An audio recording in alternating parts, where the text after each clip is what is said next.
last panel of the evening of the first day of Knowledge Series, of the first day of Film Bazaar. Are you guys enjoying yourselves so far? Yay. Happy to hear that.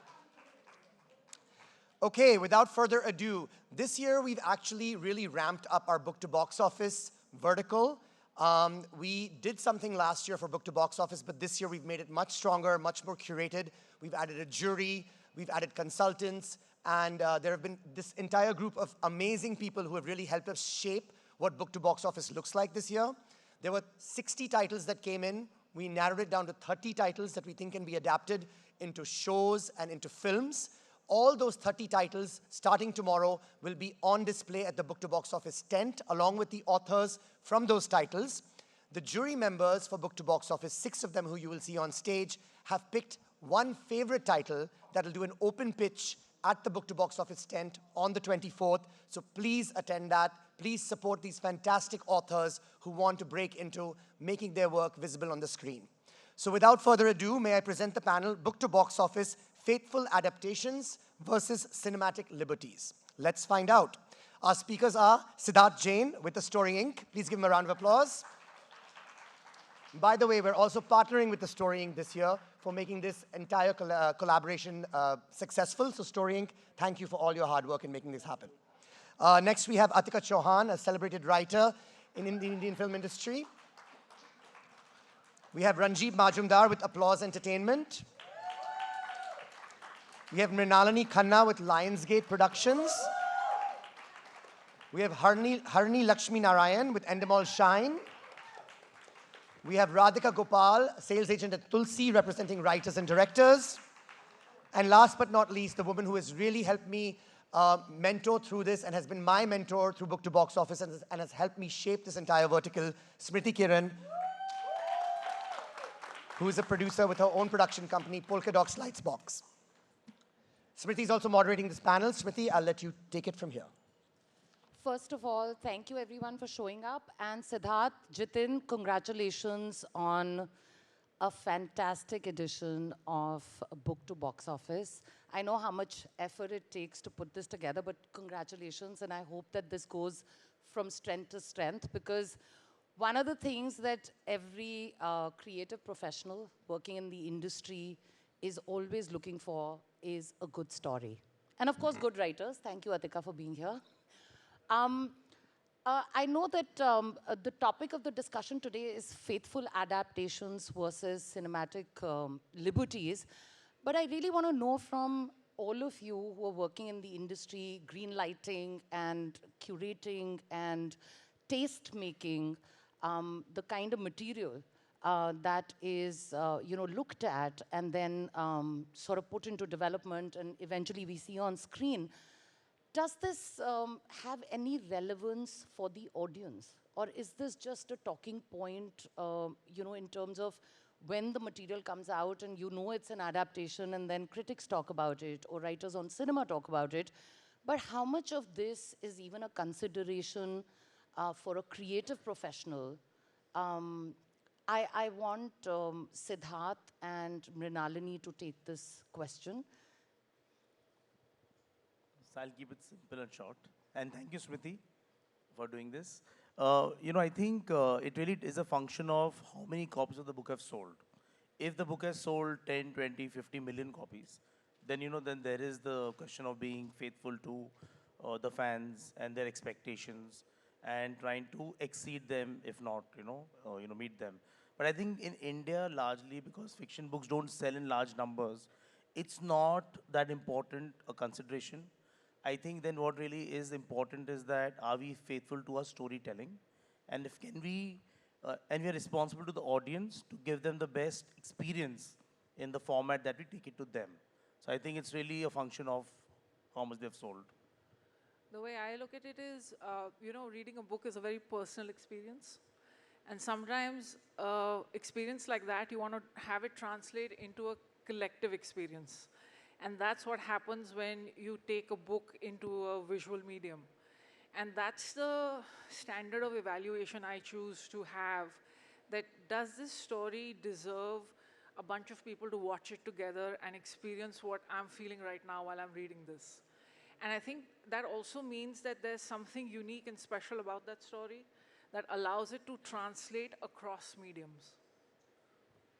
You know, one thing is there that 10 years ago, the conversation that used to happen is that why aren't we mining literature for cinema? Now that conversation has shifted to the pipeline of adaptations, because I think people, executives and creatives like the ones who are sitting here, who've given us their time and talent, are definitely readers. The reason I mention their readers is because one of the biggest problems in the industry that we face is that nobody reads. Forget about books, people are not reading scripts. People want narrations, you know, and a writer's primary job is to write. That person might not be somebody who's really good at actually telling you a story in an audio format, right? So that conversation has now shifted into how do we do this and what are the nuts and bolts of it and what are the challenges. I would really like Ranjib to speak on, because he develops for Applause and also commissions, that when you do look at, did you have to, first of all, within the company itself, did the structures actually change when books started to get more credence in terms of material that can be looked at for adaptations? Did you have to hire more professionals who read, actually look for that kind of talent, A? And B, every time you pick up a book, what is the trajectory like? What do you actually do? What is the life? Like, if you could just tell me the first few stages of, you know, working on that project in terms of converting it. Okay. I think a lot of the industry, what we see in the industry has changed since the advent of the idea of web series. Honestly, when earlier we had films, there was this clear idea that there is only that films that exist, which will be like the hero-driven, proper story, or it would be like those female-driven, the off the beaten track kind of stories. Or you had completely those, you know, daily soaps, like which are just the daily soaps. But I think this web series sort of changed the narrative, because this is where, because the international platforms came in the picture, like Amazon or Netflix, and all those platforms, like, because internationally they have had great successes with, you know, adaptation of books, they also looked at it from that point of view. And because there was a demand from the platform side that we want book adaptations, as a consequence to that, the producers and the studios, they also started making book adaptations in a way. So actually, book adaptations, if you look at it, more series has been made out of books than actually films.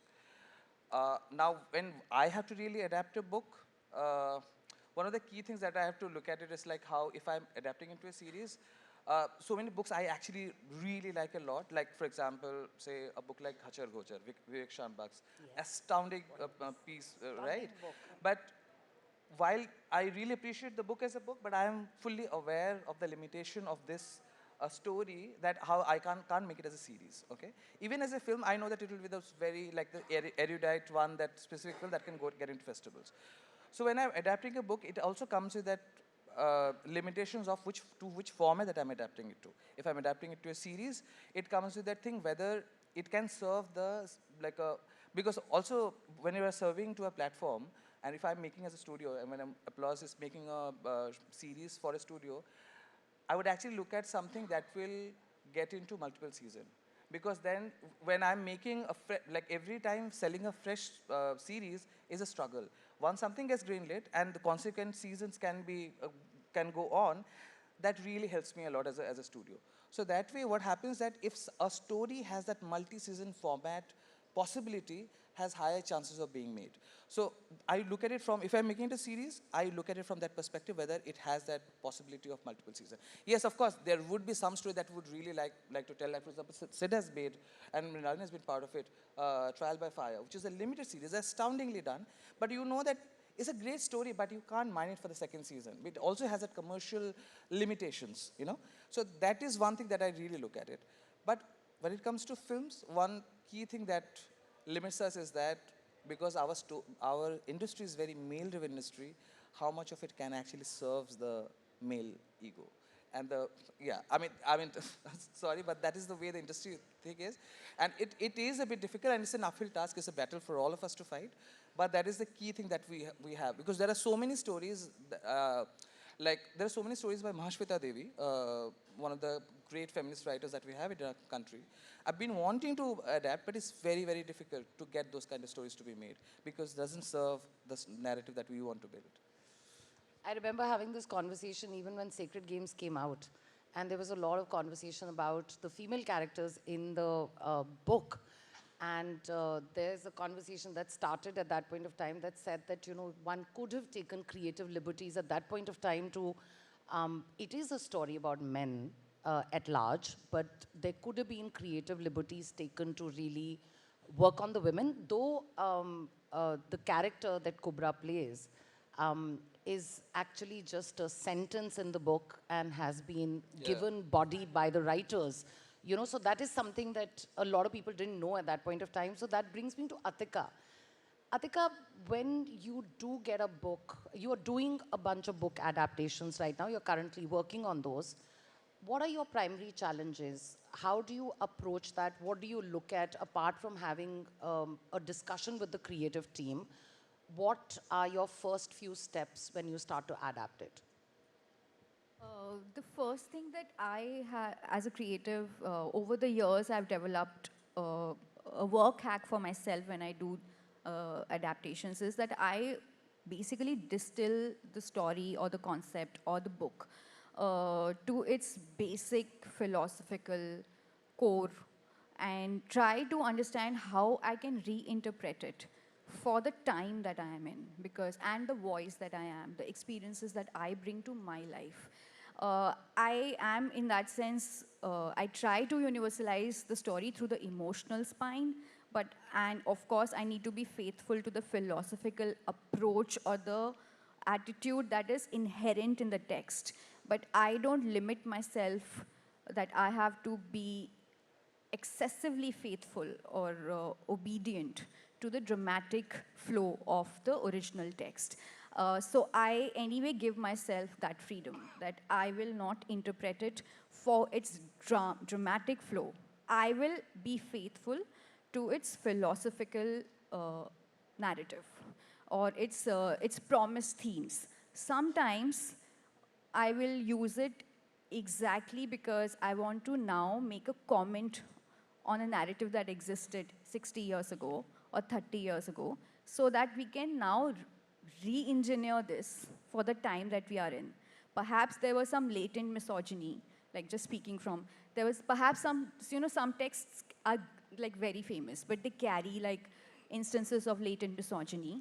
And this is all obviously a great way to, I feel that's the most exciting part. Like that part, that is the part that rocks my boat, where I get material like this because then I know that there is a possibility for me to throw this out of the park.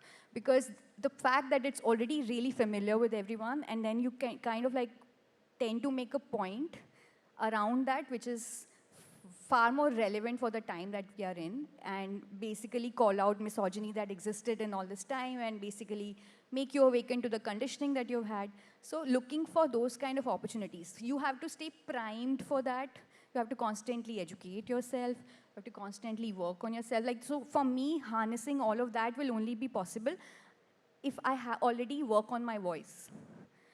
So when I enter any text as an original sacred text, for me, my loyalties lie to the philosophy of that text, not to the dramatic flow of the text. While I do have some, I do attach sacrosanct value to the story, I don't attach sacrosanct value to the structure.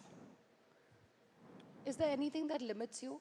I mean, is there anything, are you working on anything that has the author there? Yes, yes. So those are the other, like the humans involved are always like things that are the sticky parts that you have to negotiate with discretion, obviously have legal power to exercise boundaries, say certain things, like say out loud that you're gonna be playful while you'll also be respectful of the text that you're about to, if I can use the word, manipulate. But cinema is manipulation. So, you know, so essentially, those are the things. I look at it like, okay, this is clay, but then I would have done this with a biopic. I would have done this with actually any subject that exists as a trope. We were discussing this earlier, like even Barbie for me is an adaptation, and how beautifully then it has been interpreted.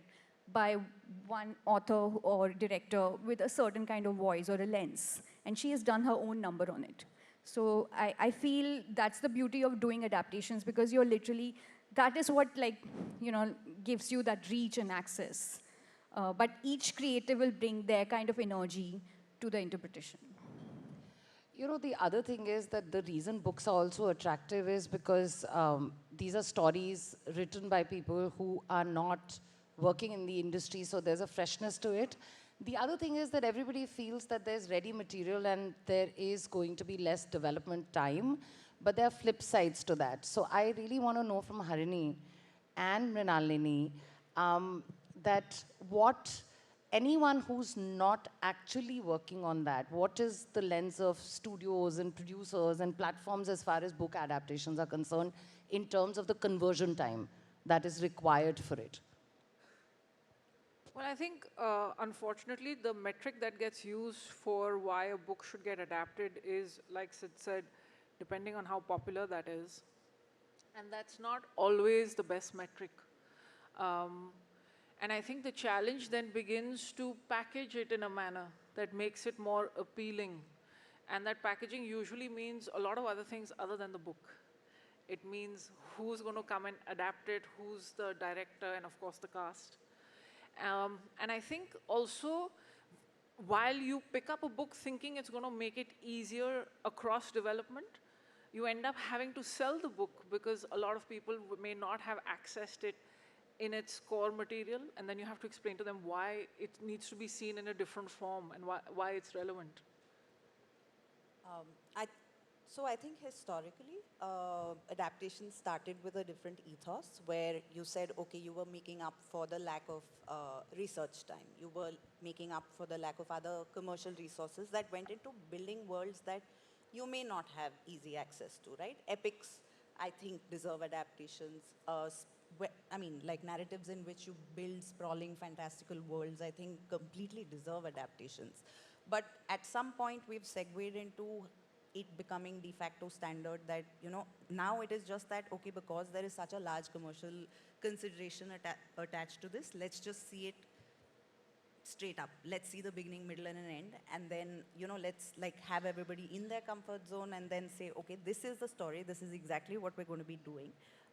It will further be enhanced, as Mrinalini said, by, this director who's going to mount it, this showrunner who's going to give it vision, PD, and all the other technical aspects. But I think we've sort of segued into taking it as an easy way out rather than sort of playing to its ambition and playing to its strength, which should be to play off of tremendous research and time that has gone into building those worlds.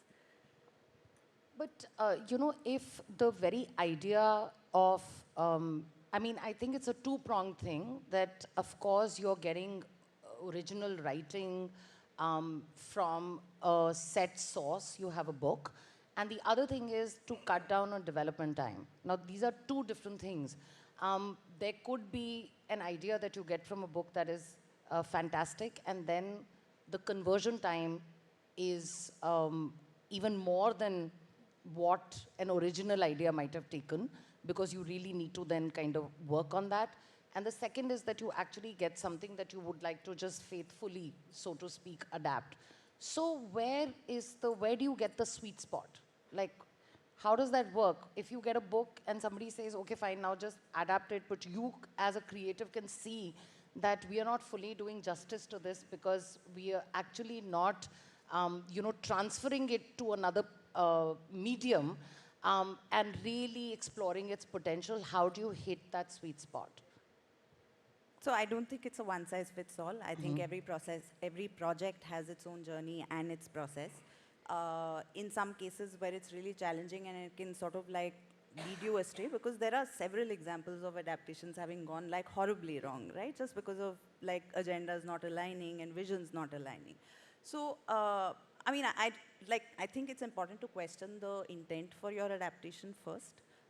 Then also to align on what are you adapting it for? What is the intent of adaptation? Is it a modern day interpretation? Then you're sort of going back to the core essentials. It's like Atika said, you are retaining the conscience of the story, right? But you're building worlds around it, which means you're essentially like developing it from the ground up with ABC being like source inspirations.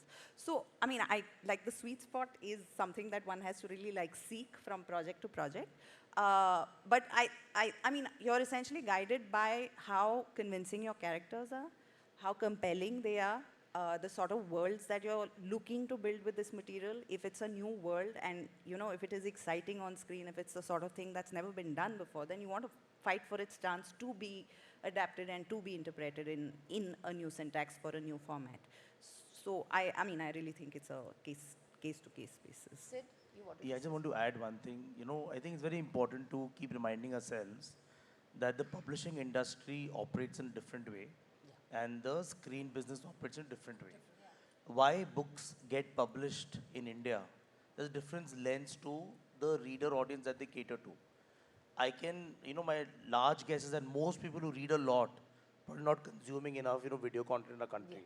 So they're two different worlds, right? So I think, you know, it really is the moment a producer feels that this story needs to go to screen.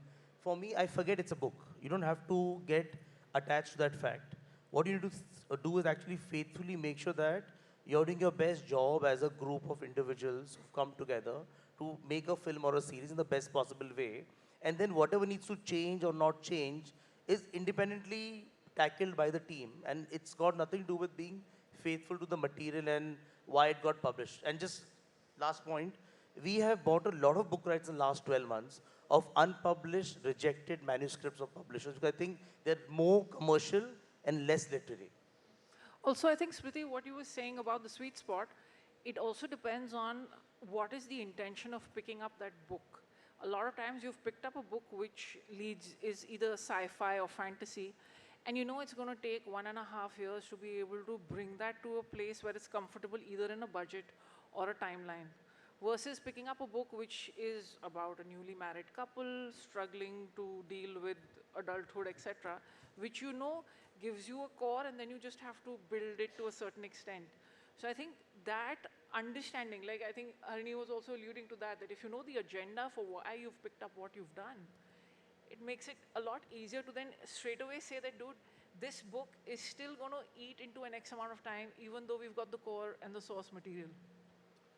You know, now I want to, this is a creative aspect of it, but I think one of the big challenges that everybody was facing and still faces, it's just becoming better now, was the pipeline. Because in the West, it was such a norm to adapt that you had agents, you had people who would write pitches, you had this entire system, you also knew what you were going to pay to a first-time writer, what the books will be optioned for. So you had that entire pipeline that had come into existence and things started to happen. I remember when we used to do the word to screen market, at that point of time, a lot of the authors and publishers would just, you know, get in touch with us and say that, you know, how much should we charge? This person has approached us. Is this a good production house? So the information and the nuts and bolts of actually getting adaptations done was something that was just coming into place. So I want to find out from all of you in terms of what are still the key challenges. You know, we are doing this market right now. You've chosen a bunch of projects. A lot of, you know, the publishing world has really woken up to the fact that this is a great way to kind of give life to their work beyond the books itself. But what are the key things that we still have to work on in order for this to become easier and smoother? Good evening, everyone. I mean, I think as a talent manager, as someone who's had a ringside view and worked alongside the team on putting together adaptations like Patal Lok, I firmly believe the first challenge is finding the creator. Because like many of us said, the author has done what he or she wanted to do with the literary version of that story. But what you need to find is a creator who is passionate about the soul of that story and who has a vision for it. Because then around that creator gets built the team of, supporting writers, the director, the showrunner if it's a series. You then go to the producer, or the platform, the studio. So it really is about finding someone who's genuinely excited. Even when we get approached by producers who say, oh, we have optioned a bunch of books, and would you be able to just send a writer who's interested in mystery as a genre? We insist on finding out which specific book, and then we have a content team in-house and we try and get coverage done for the book, if not read the book itself, so that we're able to really pinpoint on someone who's interested in that particular mystery story. Because otherwise, you can tell when it's, when the passion is lacking or that vision is lacking. And, what Ranjib was saying earlier about Gachar Gochar, I think it's a phenomenal book. But it ties so beautifully to what the subject is, because one of our writers has a multi-season take on that book, which just borrows from the soul and the sur of the book, but is a completely different world. And I think that is what is so beautiful about finding that creative mind, because it can really then, take that flight of fantasy, you can take your liberties and still remain faithful philosophically to the book. I would like to add here, Smriti, we've also been participating in the word-to-screen market for the past few years. So let me start from the very rudimentary thing that we like, that we have also discussed, that how, unlike the West, where if you talk about book adaptations and if you think about, okay, Indian cinema, great book adaptations, you will actually struggle to think how many book adaptations we have done. We don't have. Like, if you think about the West, you will immediately think about Godfather, you will think about, Gone Girl and many others.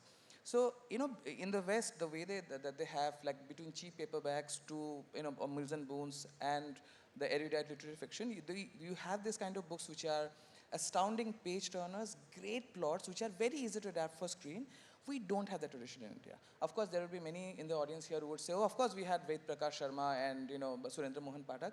But as we were trying to adapt some of those, and we realized that a lot of them were actually borrowing plots from Edgar Wallace and James Hadley Chase. So and then it would actually fall into a very copyright problem, because earlier we didn't have that thing. And which is it's a problem that we don't have very easily adaptable stories. That kind of books don't sell in India. Also, we don't have a great reading public. There is also that problem. Secondly, having participated in the word-to-screen market for so many years, and also being in touch with all the top publishers in the country, I think there's a basic fundamental problem with the publishing industry, as that they do not know how the Bollywood industry functions. They feel like they're like completely deer in the headlight situation. They just don't know.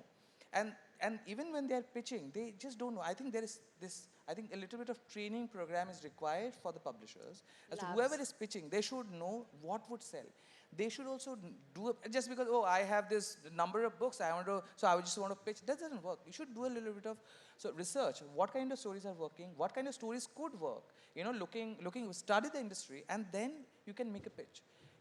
That training, or that kind of training program, is required for the people who are pitching for the publishing industry. And of course, from this side, we also have the basic problem that I keep saying, that a lot of our writers who aspire to be writers and screenwriters, and they are writers who don't actually read much. So that's also the problem. Like, whenever you want to adapt a story, which is probably don't have a copyright problem because it's a very old story in the public domain, but because writers don't read, it's very difficult to even adapt because they are not reading it. That's also a big problem. They're not even reading for money. How do we get them to read?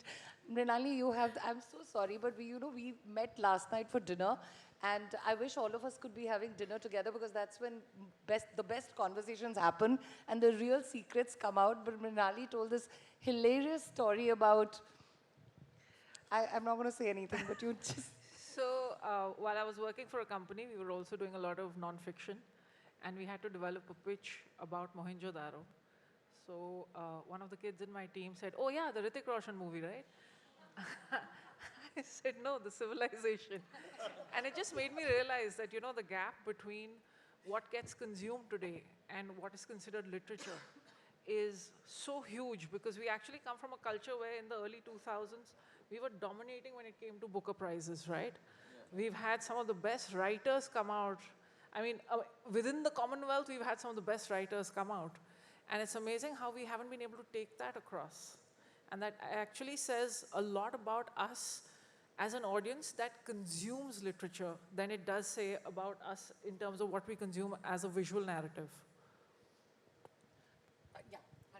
I actually have a slightly contrarian view to what Ranjib said. So Let's yes, have a duel here. so yes, I mean, I don't believe that we don't have good storytelling in, I mean, we don't have good literature. No, I meant a specific sort. Yeah. Yeah, sure. We have a very severe distribution issue, and beyond that, we have a very major perception problem. Like books are boring and academic, and like they're not for entertainment. And sure, like fair, because just going by the Booker extravaganza, that was the turn of this century.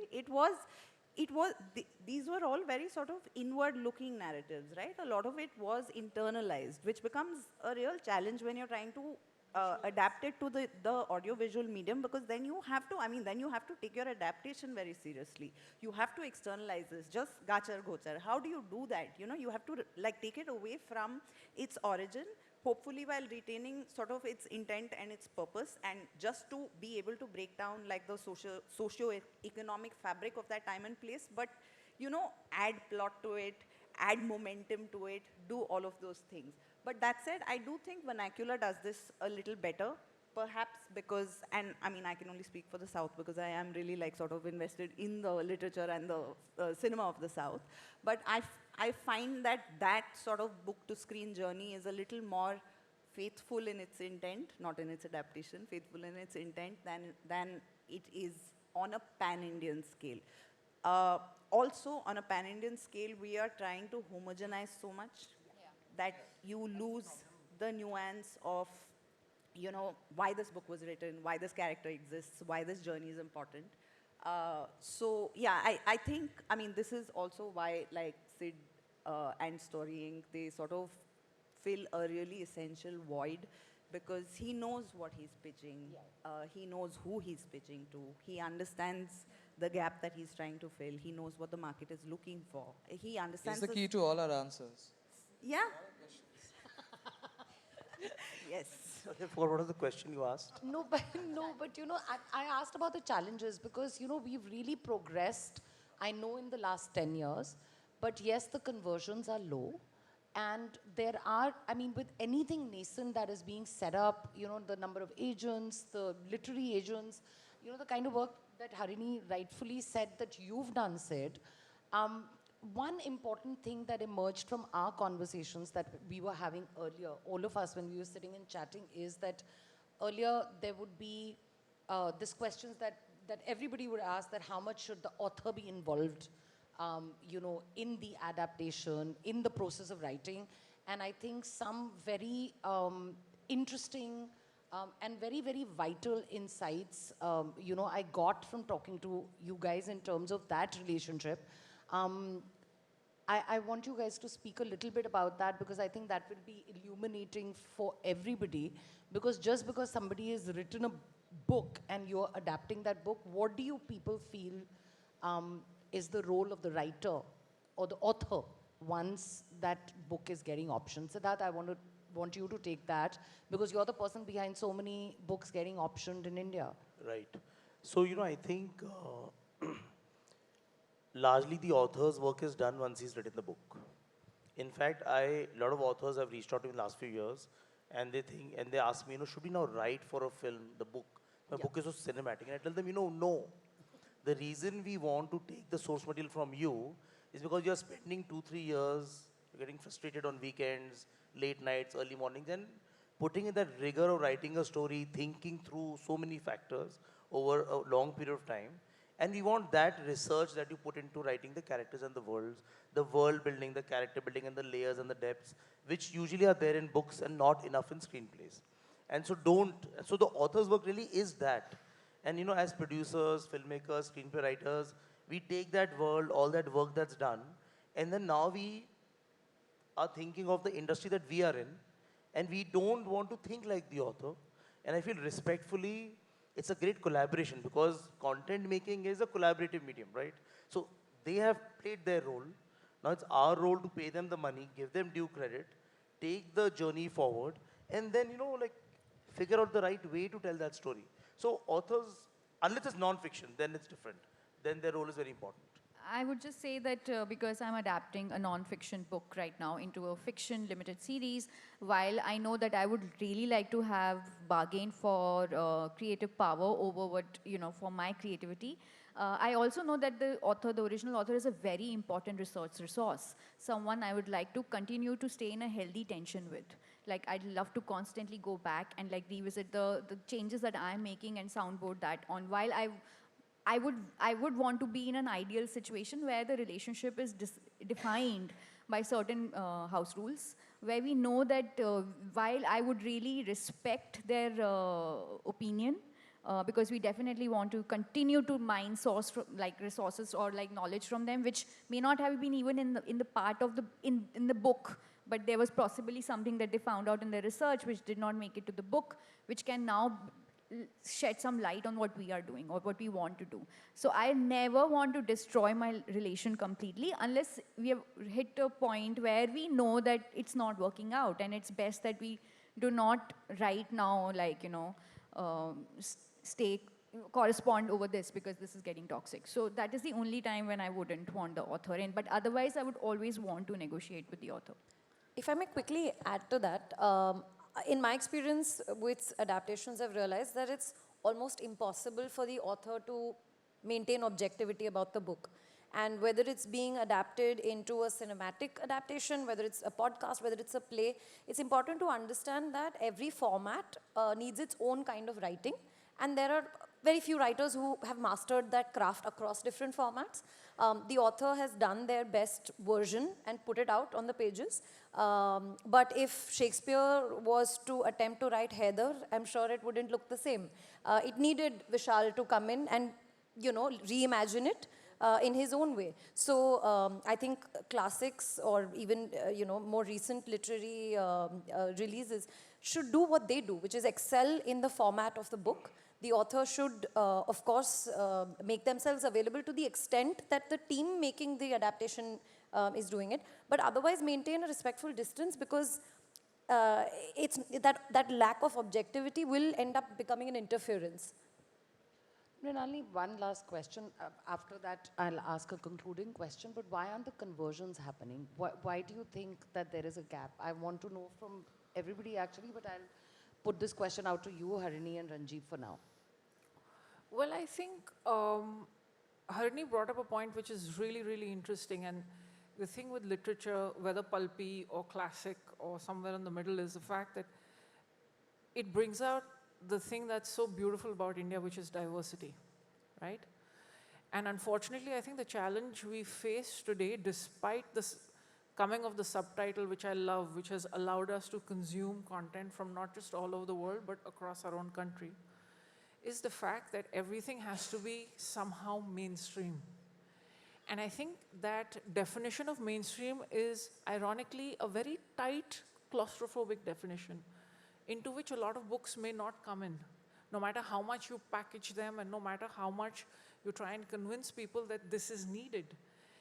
The comfort that is needed from something to be adapted is, in my mind, a little more myopic than for my taste, and which is why a lot of books which actually, I think, speak of the times and are incredibly relevant don't get made and don't get picked up. And I think along with that is also a sense of fear, to acknowledge the fact that this is the time for uniqueness and unique voices.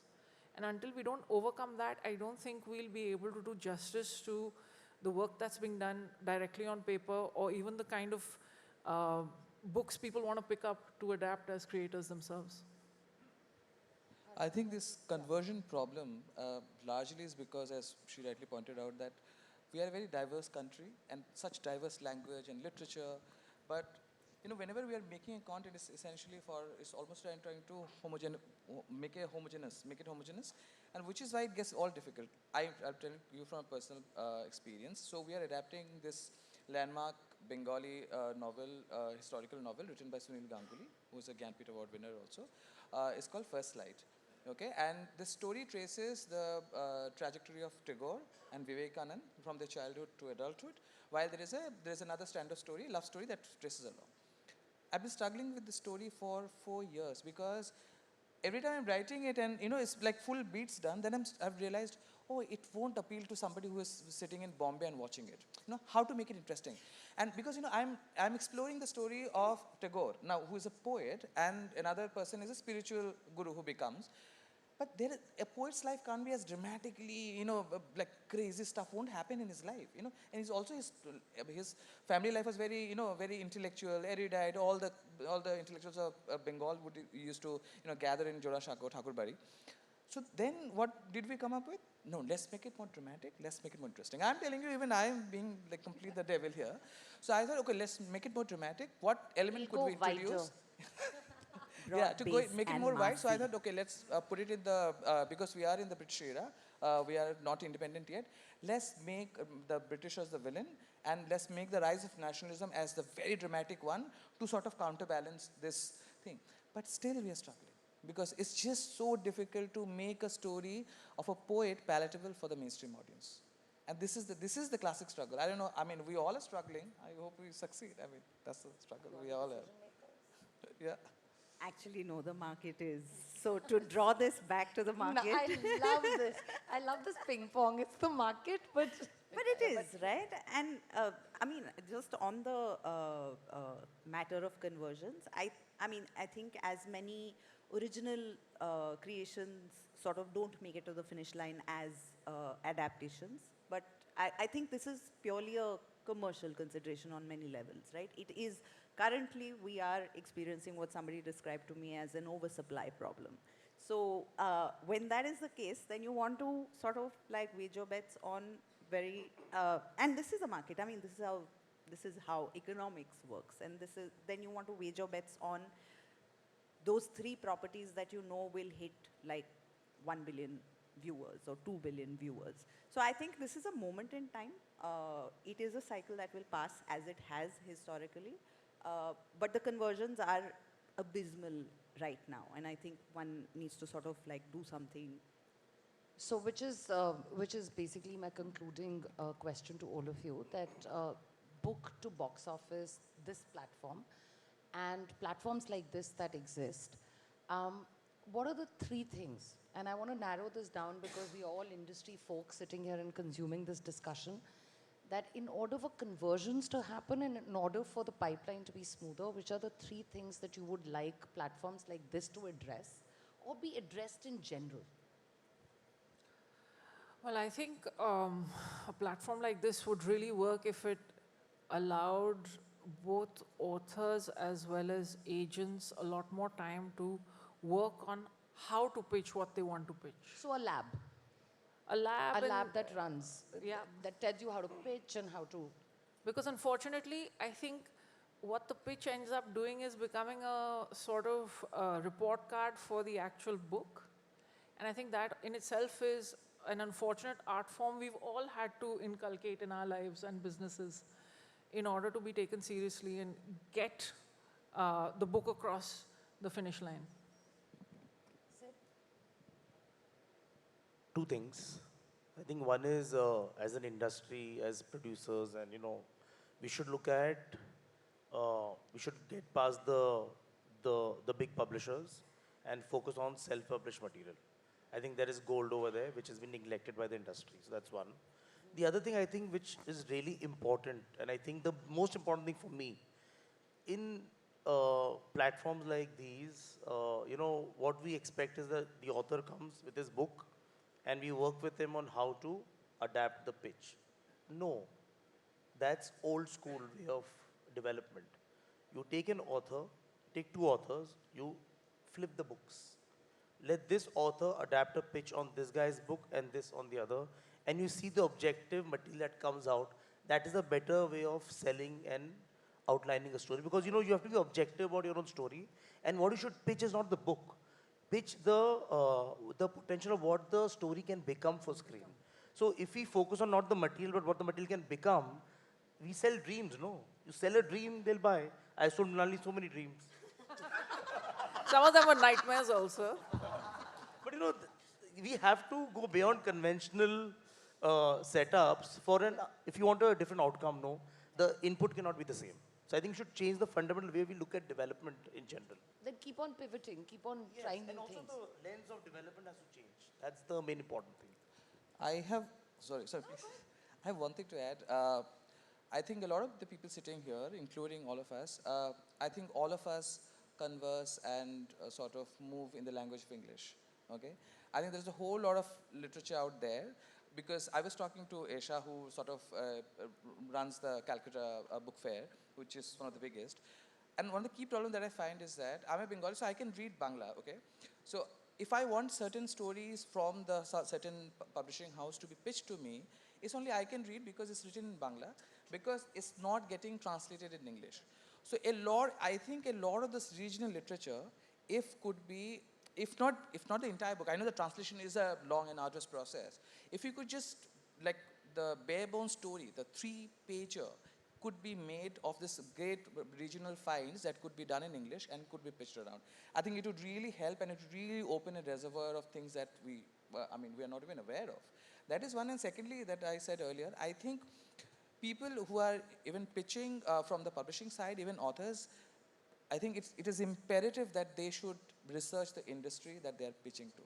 I mean, it's not an idealistic scenario that exists, but you should really know what kind of things are sort of could work, and and the platforms because then the conversion rate would go higher. That awareness is very important. So and I know that like a very nice the films that middle of the road films that we used to make in 70s, we can't make it now. That time is passing now. We are making different kind of stories. So we should be aware of the time and space that you are in, the industry that you are in, and what kind of things could work. That awareness, if we do from both sides, that would really work. That schooling of it. Yeah, Ranjib stole the words out of my mouth.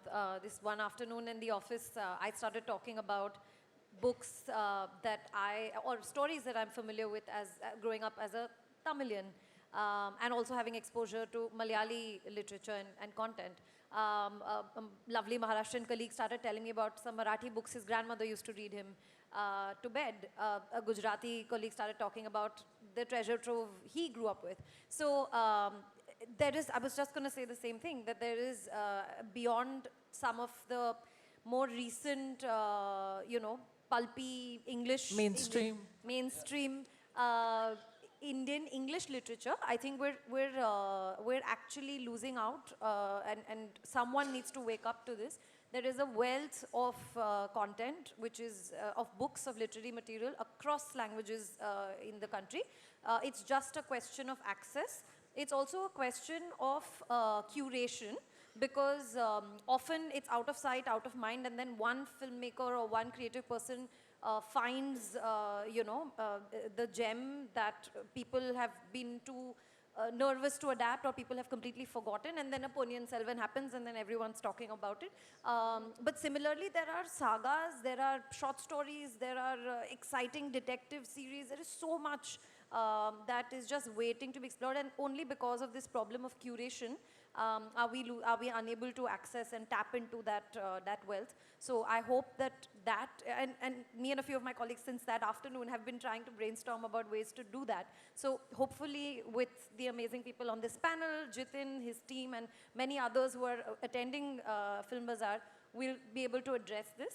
I think the only other thing I see as a challenge is producers, platforms, people putting in the money, often looking at a book as a means to an end, as a crutch, as a shortcut, which is always the wrong first step.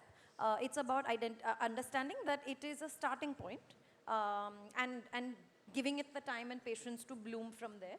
So books are timeless. It could be something that was written 200 years ago and could still find a way to be relevant today. It could be something that was published last month or unpublished and still find a creator who's excited about telling it in a whole new way. So it's about just marrying the right kind of people, giving it due time to bake, and yeah, so. Also, just to yeah, we're just winding up. But Q&A? To bring this to a close, I think it is also important to hold the market to accountability and not put the pressure of like uniform numbers across all stories. Not all stories can be absolute blockbusters, right? It is, I think it is on us, and it's our responsibility as creative executives, as professionals, as people who are greenlighting, sort of curating and building these things from the ground up, to know what not to pitch in what vein. Every story is not going to travel, is not going to have the same journey. It's not going to find like 5 million people watching it as an audience. So it's important for us to also fight and strive towards middle of the line stories, but keep it contained so that you're not losing sight of its vision and its potential. So I think it is to maintain balance through and through. I want to say that while all this pragmatism does work at the level of commissioning, I mean, as a creative, I would wish ideally for platforms like this to become portals of discovery for lived experiences and realities which were otherwise I couldn't have reached, like found out. Like, I want a platform like this ideally to provide me with that sort of like radicalness and you know, so for me, that's what I'm looking at. Like every other place is already there's so much gatekeeping. I would want a place like this to bring in the raw material right from, like, not look at the language in which a book has been or a lived experience has been written, but look at the story, look at the voice, look at a lived reality of a subaltern mind, look at someone, like, you know, people from with, just basically make this a tool for be more inclusive, have more diverse stories coming up. And somebody with vision and confidence and courage needs to like become like the custodian or the guardian or protector of some of these stories. I would wish more of those people would appear on the radar. A more democratic Yes, approach to this. yes. And Jitin is going to kill all of us. So, Jitin, can we open the house out for questions, or are we completely out of time? दीजिए पहले जो author होते थे, साहित्यकार होते थे, जैसे प्रेमचंद, अमृतलाल नागर, ये लोग फिल्म इंडस्ट्री में आए, इन्होंने कुछ फिल्में लिखी भी, लेकिन बाद में ये वापस चले गए क्योंकि इन्होंने फिल्म मेकर की बात नहीं मानी, जैसे कि बुक टू बॉक्स ऑफिस। जब ये बॉक्स ऑफिस पर आए तो इनको ये लगा नहीं, उन्होंने कहा हमने जो लिख दिया है वैसा ही होना चाहिए।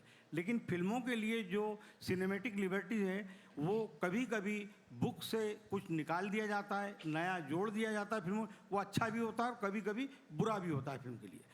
आज का जो लेखक है वो क्या लिखते समय ही ये तय कर लेता है कि मेरे इस उपन्यास पर फिल्म बनेगी। जैसे कि अभी 12वीं फेल जो आई, अनुराग चतुर्वेदी, उन्होंने कहा, सिटिंग में बैठे, विद्यु विनोद चोपड़ा ने उनको बुलाया, उन्होंने कहा ऐसा होना चाहिए ऐसा, उन्होंने विद्यु विनोद चोपड़ा ने नहीं माना उनकी बात।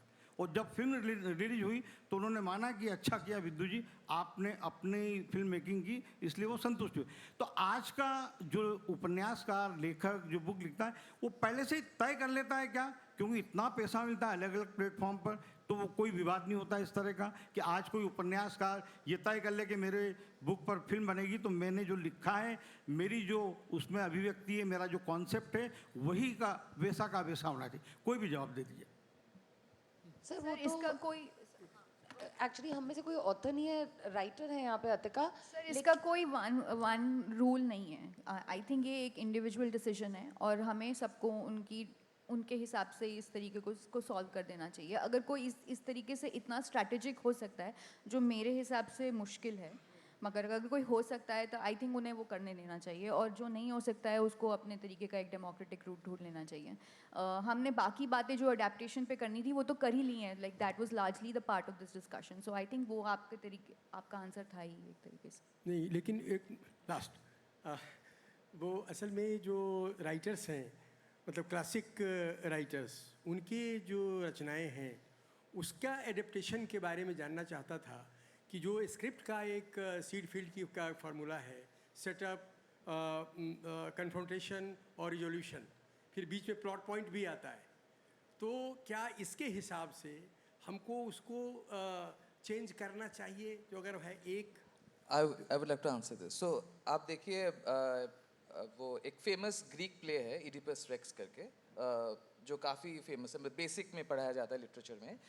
उसको एक great example this director, Korean director है पार्क चैन वुक, उन्होंने उस स्टोरी को जो फाइनल रेजोल्यूशन है, एक ट्रेजेडी को उन्होंने थ्रिलर की तरह बनाया। ओके, So similarly, उन्होंने और एक कहानी है उनका, उन्होंने, and it's a great way of like how can you really turn an adaptation in the head. Another बहुत famous एक French उपन्यास है, Therese Raquin करके, Emile Zola's writing. इसका छोटे से कहानी I'm just telling you. It's just basically about how this girl who's been brought up by this lady, and everybody thinks that, oh, but she's being nice to her. But essentially, this girl has been groomed and being brought up by this woman so that she could be married off to the mentally sort of disturbed child that she has, okay? Which she realizes later when she grows up. And later she, because it's not a marriage that she entered with out of her own volition, she gets into an affair, okay, with another man. And with that man, she conspires and kills this guy.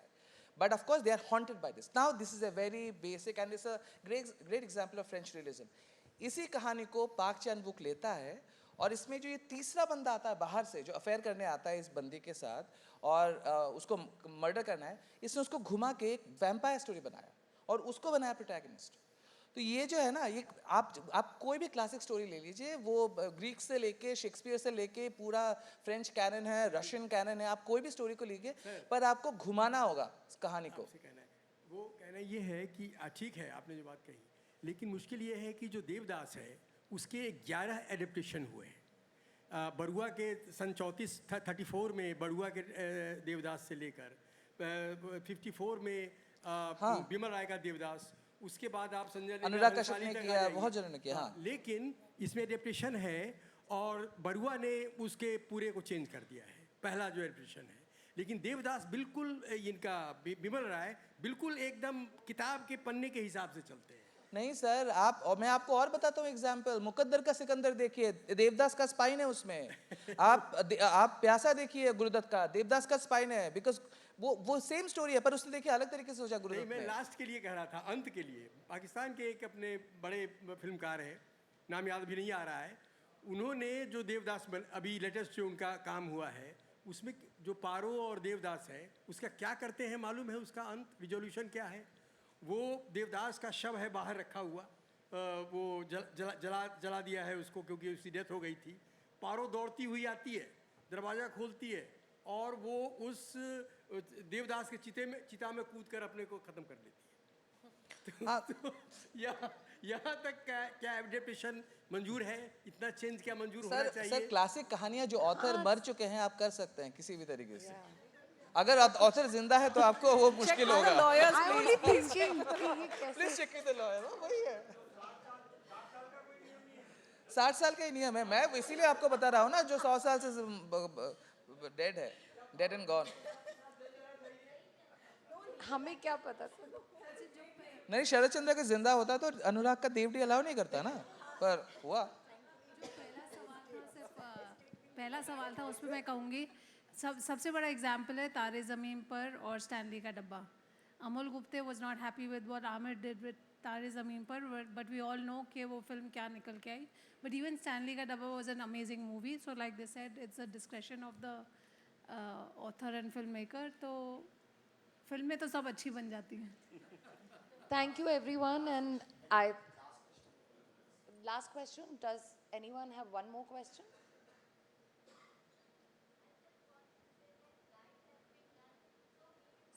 Sorry.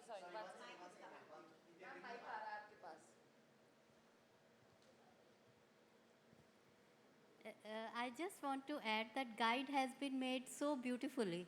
It's based on a book, and there are minor changes, okay? And similarly, Three Sisters.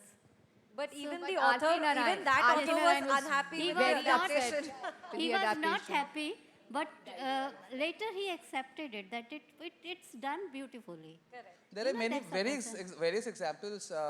Stephen King doesn't like the adaptation of Shining, and it is probably the best adaptation out of all his entire body of work. So is even Ritwik Ghatak, जिन्होंने मधुमती लिखा था, वो तो चले गए थे बॉम्बे की industry की छोड़ के कि कितना गंदा पिक्चर लिखा है मैंने, and he got suicidal after that.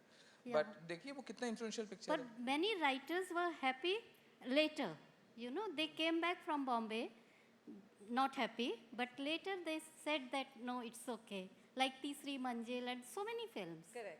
देखिए अपनी बेटी को दुल्हन की तरह तैयार करके ना अगर ब्यूटी पार्लर से करके आए 50,000 भी दिए हो तो मम्मी कहती है इससे अच्छा तो मैं तैयार कर देती मेरी बच्ची को so it is impossible to be objective about a piece of your heart but you must surrender and say I have made my version मेरी किताब तो बहुत अच्छी थी अब आगे जो फिल्म के फैंस है वो देखेंगे I would like to mention आषाढ़ का एक दिन Lovely to meet you. इतना अच्छा किया उसने काम और जब हम प्ले देखते हैं उसको और इसको इनका काम जब हम देखते हैं you know very well done thing and I know Mohan Rakesh you know from his first wife so I know all the stories behind the film all the stories behind the writer playwright and I have seen the play as well as the movie so shot by shot discussed so books can be adapted beautifully that's what I want to say Thank you so much ma'am and thank you everyone for making the time for us and thank you so Jitin. much to this jury Thank you, for Jitin. really And giving us their Smriti time and for- talent Thank you, Smriti. Thank you, Smriti. Both What- the people at bookending this book to box office panel. Thank you to both of you. What an amazing jury, guys. Please give it up for them. amazing jury We are so privileged to have you all with us, and thank you so much for all the hard work you've put in. Ladies and gentlemen, Book to Box Office is a tent right in the VFX and Tech Pavilion. It's towards the end of that. Tomorrow, there are going to be 30 authors sitting there, basically like a market, selling their wares. So please, if you're a producer in this room, you're interested in adapting, go check out their stories, have meetings with them. We also have 3 phenomenal beachside chats curated for you in the Book to Box Office tent. One of them is with Priyanka Khemani tomorrow. She's the top entertainment attorney, and she's going to teach you how to close a book deal. The second is with Nawazuddin Siddiqui, talking about how to act through words and the characters that he's been actually chosen to play.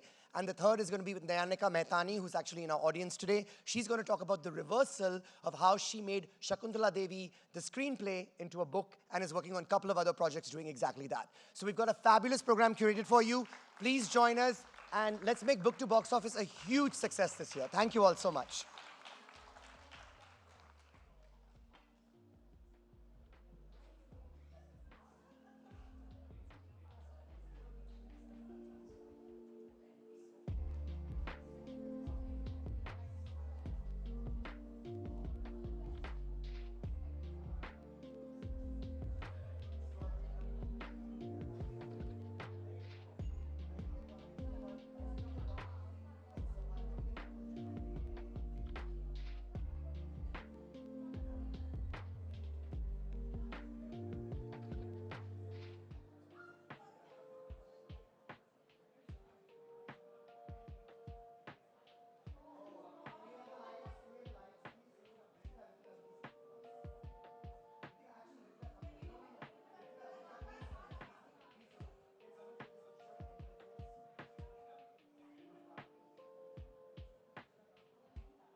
Any of our authors who are here from Book to Box Office, we invite you to please come on stage to take a picture with the jury members.